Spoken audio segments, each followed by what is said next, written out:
Data నిజంగా ఏం చెప్తుందో తెలుసుకోవడానికి ఒక చిన్న టిప్‌కి స్వాగతం. మీరు ఒక కేస్ స్టడీ మీద వర్క్ చేస్తున్నారు. ఒక టాస్క్ ఇచ్చారు మీకు. ఫైనల్లీ అన్ని స్టాటిస్టికల్ అనాలిసిస్ యూజ్ చేసి ఒక 2 కన్క్లూజన్‌కి వచ్చారు.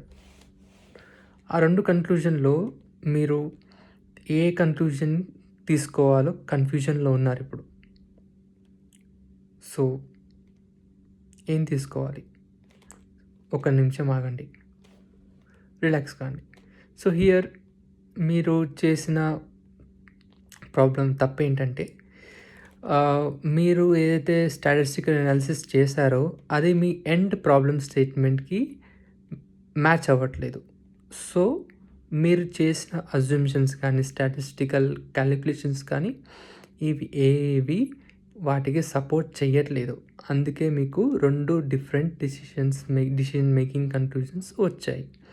సో, నెక్స్ట్ టైమ్ మీరు స్టాటిస్టికల్ అనాలిసిస్ చేయకముందు ఒక నిర్ణయానికి రావండి. ఒక కన్క్లూజన్‌కి రావాలి. ఆ కన్క్లూజన్ మీ ఎండ్ ప్రాబ్లమ్ స్టేట్మెంట్‌తో మ్యాచ్ కావాలి. మ్యాచ్ అయ్యాక దాని తర్వాత స్టాటిస్టికల్ ఫార్ములాస్ కానీ అండ్ అజంప్షన్స్ కానీ ప్రారంభించాలి. So, thank you.